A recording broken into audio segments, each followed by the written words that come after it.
Join us now for Education Matters, a weekly look at the real people and real stories in education across North Carolina.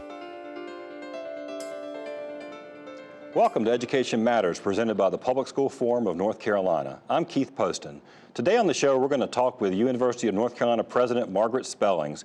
President Spellings took over the helm of the state's university system just over a year ago, following the controversial exit of her predecessor and in the midst of several political storms swirling nationally and in North Carolina. We're going to talk to her about her first year and some of the top issues she's been tackling since she arrived. Before we tackle our main topic, we open with our headlines, a quick scan of education headlines across North Carolina and the U.S. 2 weeks ago, our nation watched as hundreds of white supremacists and neo-Nazis descended on Charlottesville, Virginia, and the campus of the University of Virginia, culminating in a horrific attack by one of the white supremacists driving his car into a crowd of protesters, killing 32-year-old Heather Heyer and seriously injuring several others. Here in North Carolina, following that, at least 3 North Carolina school systems, Durham Public Schools, Orange County Schools, and Chapel Hill Carrboro City Schools, moved to add Confederate flags and Nazi swastikas to the list of images specifically banned by district dress codes. At the same time, educators across the country started making plans on how best to engage students arriving for a new school year about the hate and violence they're seeing. At the university level, some colleges moved quickly to remove Confederate monuments from their campuses that had been sources of controversy for years, but had taken on a new sense of urgency post-Charlottesville, where the possible removal of a statue of Robert E. Lee was a flashpoint for the white supremacists. Now, here in North Carolina, Duke University removed a statue of Robert E. Lee from the entrance to Duke Chapel, and the mayor of Chapel Hill asked UNC Chapel Hill to remove a Confederate statue from the campus grounds in a rapidly evolving story this week. After nearly 10 years of declining enrollment in our state's teacher preparation programs, the schools of education at our state universities saw an uptick in new enrollment this past year. The University of North Carolina System saw a 6% increase in education degree seekers last year after seeing a 30% decline since 2010. I should note that the state universities are the single largest source of North Carolina public school teachers. NC State, right here in Raleigh, for example, is seeing its biggest enrollment of undergraduate education majors in 5 years. Some are crediting recent new investments in teacher pay and the resurrection of programs like the North Carolina Teaching Fellows Program as reasons to be optimistic that this trend may continue. Finally, a new public opinion poll by Education Next, a journal published by Stanford University, shows a dramatic decline in public support for charter schools. Overall support for charter schools fell 12% last year, the largest change in opinion on any single policy. Now, the drop spans both major political parties. Support among Republican respondents fell 13% compared to 11% in Democrats. Remember, you can visit the Public School Forum's website at ncforum.org, click on Education Matters, and read more about each of the headlines, as well as the other topics we cover each week. As I said at the top of the show, we have a special guest with us today. Margaret Spellings is the 18th president of the University of North Carolina. She came to UNC last March from the George W. Bush Presidential Center in Dallas, where she served as its president. Before that, she worked in the Bush administration holding various roles, notably serving as our U.S. Secretary of Education from 2005 to 2009. President Margaret Spellings, welcome to Education Matters. Thanks, Keith. I'm thrilled to be here. Well, we're glad you're here too.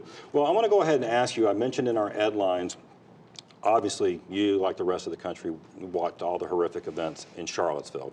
And you know the University of Virginia, actually there's a lot of similarities, frankly, between UVA and Carolina and Chapel Hill, including a prominent Confederate statue right in the middle of the Chapel Hill campus, which I think is the only Confederate statue on any UNC campus. Is it time for UNC Silent Sam to go? I'm proud this week that we had a peaceful protest about Silent Sam, and that our prime mission and most important calling as university leaders is to keep our students on our campuses safe and healthy and wholesome educational environments while protecting the free speech rights of all of us. And so that's where we are. As I'm sure you're aware, there's a 2015 law that's been passed that does not give the university the power to remove those monuments and memorials.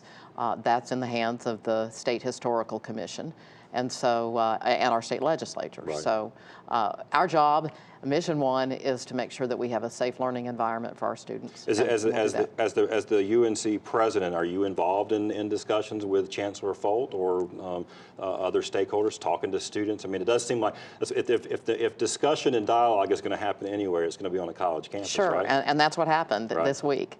And I'm sure will happen again. Right. The law is very specific about who has the authority to take action and to decide where those monuments belong. As you said in the opening, we are unique in that this is a monument that is in the heart of our state's flagship university. Right. And so it does pose additional costs and challenges and potential safety threats to our students, faculty, and staff. All right, great. Well, let me move on. I mentioned at the beginning, you came to the University of North Carolina in March, so just a little over a year ago.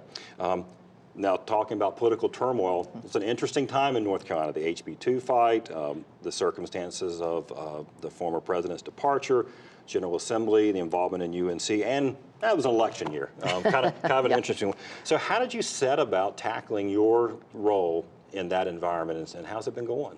Well, the most important thing that we've been working on with the Board of Governors very closely is a strategic plan that will set the course for the university for the next 5 years and beyond, that focuses on these absolute central issues for the future of our state, like affordability, accountability, and efficiency of resources, and access and success for our students. And so I'm pleased to report that last January, the Board of Governors unanimously adopted that plan for the first time. It has very specific measures and holds ourselves accountable to some very specific outcomes and some controls on things like tuition. So we've been hard at work, majoring in the majors, as I like to say, on those key priorities for the people of North Carolina. Well, you mentioned affordability and access. I've heard you talk about that. That is, I think that's a concern for a lot of families. I've got a child getting ready to go off to college. Tuition in North Carolina has gone up 45% in, I think, 8 years. So there's been some concern about is it getting out of reach for your average North Carolinian? I think it's an appropriate concern, and why the Board of Governors has put some controls into our tuition setting policies, which is we will not raise tuition faster than the growth of family income here in the state. But I also want, and frankly, it's one of the things that drew me to this state, that North Carolina has always been a strong investor in public higher education. We have some of the most affordable world-class universities in this nation, and that's to the great benefit of the people of North Carolina and certainly the students above all. Right. Well, I think you're right. I mean, it's certainly traveling, if you travel around the country, I mean, the University of North Carolina is one of the sort of part of our brand. No question, and it's a great, great value. Now this, okay, I've got to ask you about this because you brought it up. I saw you speak at the North Carolina Chamber event the other week, and look, you're a Republican, you worked for George W. Bush. I mean, that was, I think, the fact that when you were coming in as a Republican, that was something I think probably stirred some of the students up. But you actually shared something that was, I found rather startling, a Pew Research report that said that 58% of Republicans think higher education is bad for the country. I mean, is that something that you see as one of your roles to sort of work on building those bridges? Absolutely, and frankly, it's a shift that has occurred quite rapidly. It was not that way even just a few years ago. It's a difficult time in public service and public life and in American higher education. There's no denying that. I think when people see protests that get out of hand, when faculty are injured, when various things kind of strike as non-commonsensical to the public generally, I think that's what's eroded confidence in higher education. I also think that people are rightly asking questions about the value of a higher education in this marketplace. There's lots of students that are home living with mom and dad or have trouble finding a job after college, even when they complete successfully. So I think our call is to continue to frame the value proposition to get students in and out as quickly and efficiently and affordably as possible, and to make sure that they have good on-ramps and exit ramps into the workforce. So you feel good about the sort of where the direction about our state's leadership and the General Assembly supporting the university? I do. We've had the strongest budget in 10 years, a 5% increase for the university. That's a vote of confidence in what we do, and they get the centrality of higher education to the future of North Carolina.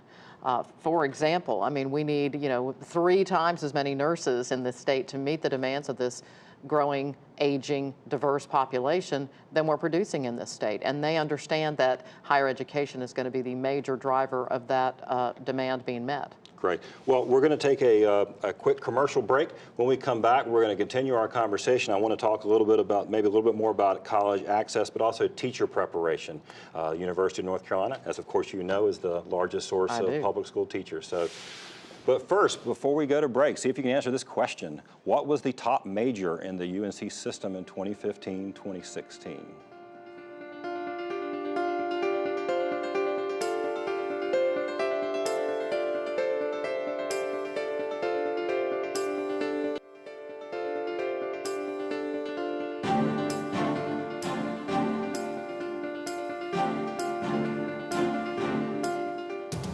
Welcome back to Education Matters. Did you correctly answer C? 15% of the degrees awarded by UNC last year were for business or marketing majors. Now, I should point out that biological sciences and health professions that were on this list of the choice were also among the top 5 degrees awarded. We are back with University of North Carolina President Margaret Spellings.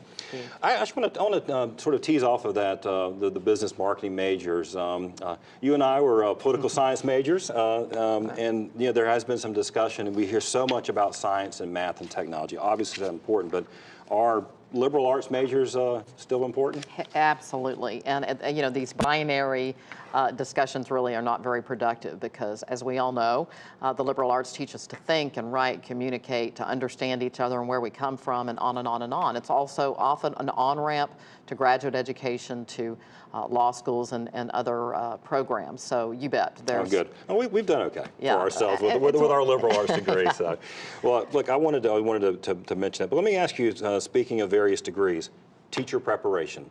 This is a show about education. We primarily focus on K-12 education on this show. And the schools that you oversee create most of our teachers in North Carolina. That's right. Good news, we saw an uptick in our schools of education enrollment. What do you attribute that to? Well, I think it's a couple things. As you said when we opened, enhanced teacher pay certainly doesn't hurt anything, and likewise the reestablishment of the Teaching Fellows Program, which will come online in the early part of next year. And I think incentives for teachers and young people to go into teaching are certainly in order. But sadly, we still need many more than we have enrolling. This is a state with a growing population, a rural population, a diverse population, and we need to make sure that we have great teachers in every one of our school districts.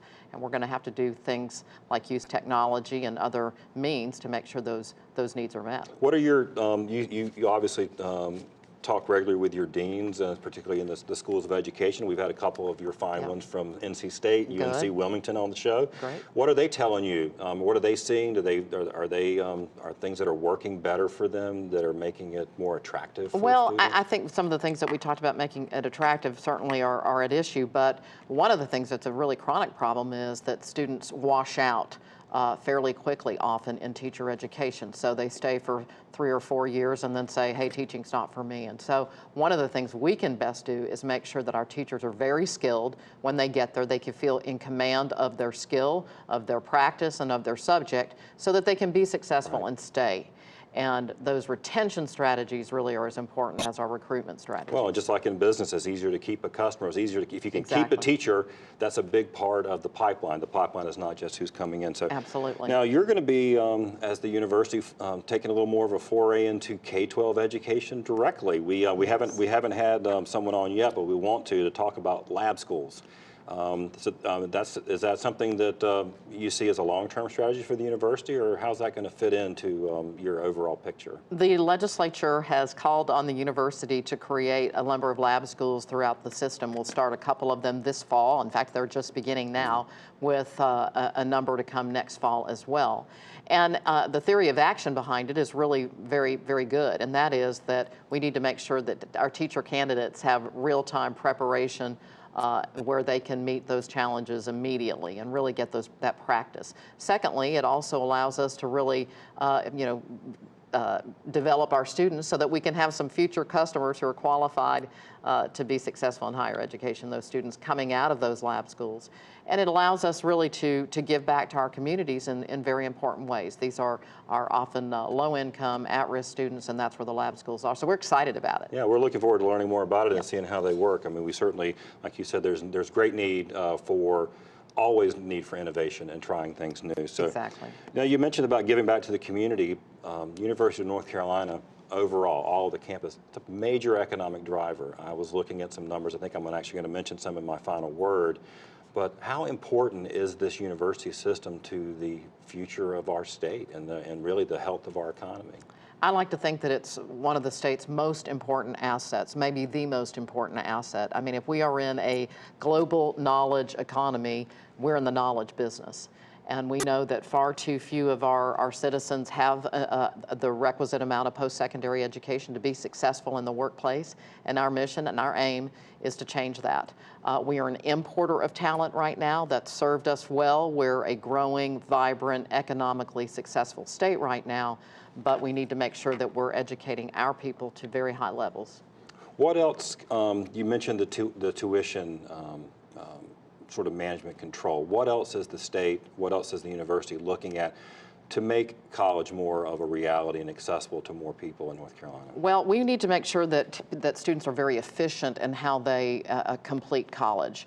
What we know from the research is that students often take too long finding their way. So they're taking too many credits. Obviously that costs them money and extra time that they don't need. So we need to make sure that we're helping students get on a very direct path to a credential as quickly as possible and as affordably as possible. We also need to make students aware of their financial aid options and responsibilities early on. We need to have good advising and counseling available to them, the various support services, especially for those first-generation students. And we can do all of that. Are you bullish on this, the North Carolina Promise, the effort for, what is it, Western Carolina, Elizabeth City State, UNC Pembroke? That's right. I'm very excited about it because I think it could be a real game changer. We are a national leader in this. You know, our Constitution calls on this state to make higher education as free as practicable, and $500 a semester is pretty darn close. So I'm excited to see what it's going to mean to those institutions in particular, but most importantly to the students who will receive that benefit. And I commend the legislature to provide those levels of investment to make that real. So what's the most important thing that the university needs from the state? Support, confidence, autonomy, the ability for us to really raise issues, policy issues, and allow us to develop that human capital that we all want and need to make this a great and thriving place to do business and to live and thrive. Right. Thank you so much for being here. As you know, I am not impartial when it comes to the University of North Carolina. So we appreciate it. Pleasure to have you on, and we'll have you back on again. Go Heels. Thank you. After the break, this week's Leadership Spotlight.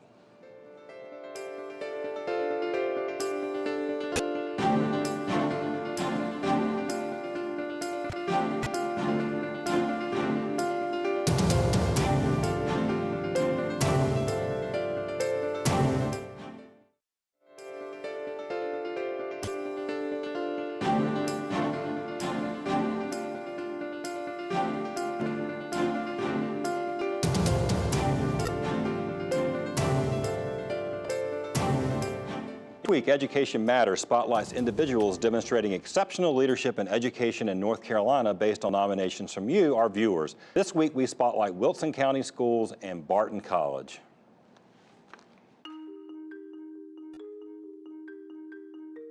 I think a good principal is first a good teacher, an effective teacher. Who can work in the operational side and the vision side at the same time and not get pulled apart. Get someone who can lead with confidence, with enough confidence to let other people share in that leadership. Those are people who are great administrators. I've taught 14 years for Wilson County Schools. I recently graduated from Barton College with my MSA, my Master of School Administration. The Barton College MSA program, paired with the Aspiring Administrators program at Wilson County Schools, basically it ensured that I would have the theoretical knowledge base that's married or underpinned by the hands-on practical training that Wilson County needs in administrators and administrators through Eastern North Carolina. We tailor our support to their individual needs. So for example, if you spent all of your career in secondary, one of the things that you may want to work on is you need more of a shadow and interested principal or someone like that. Administrators in the Wilson County school system share their experience and their guidance and mentoring skills with our students, so everybody benefits. If you think about it, I mean, you've got a college right in our backyard, and so through the collaboration with Dr. Ennis, you know, everything that we're sharing with our aspiring administrators, they can share in the classes. And I mean, what better way to be able to get the entire message across to folks? Many of my professors at Barton were either district leaders or equal counties. So you have, it's a meeting of both worlds. When we work with the teachers in this school district who want to become principals, really what we're doing is we are helping to train future Barton College students. And by doing that, then it helps Barton College flourish, it keeps our School of Education strong, and it maintains the quality of the learning that takes place in this part of the state of North Carolina. If you know someone or a program that deserves to be recognized, visit our website, ncforum.org, click on Education Matters, and you'll find a link to nominate someone in your community. After the break, this week's final word.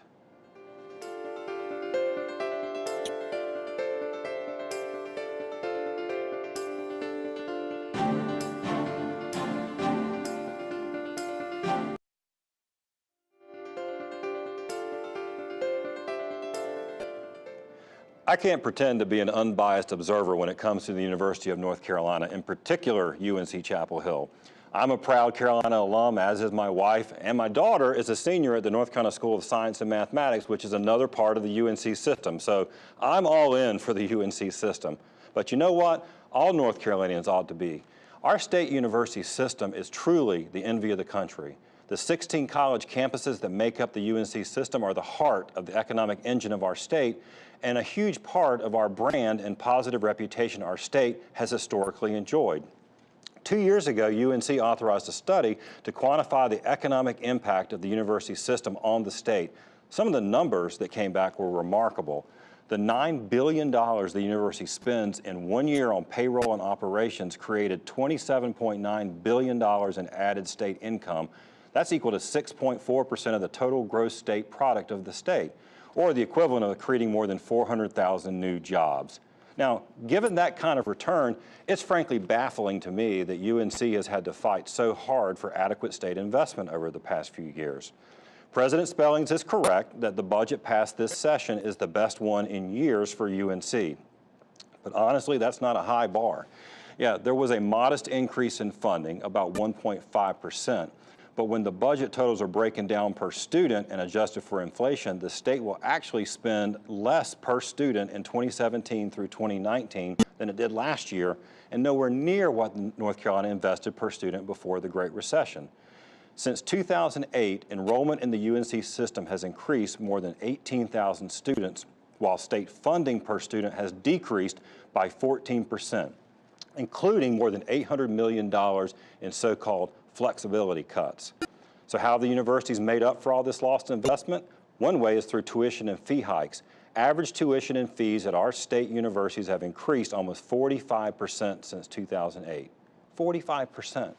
No wonder college is feeling more and more out of reach for many families. President Spellings is rightly focusing on increasing access and affordability. The new North Carolina Promise program, with its $500 per semester tuition at Elizabeth City State, UNC Pembroke, and Western Carolina that we talked about at the end, are worthy efforts to try. But in the end, our university system still needs sustained investments, not just one-year reprieves from cuts. That's it for this week's show. Thanks for watching, and we'll see you soon.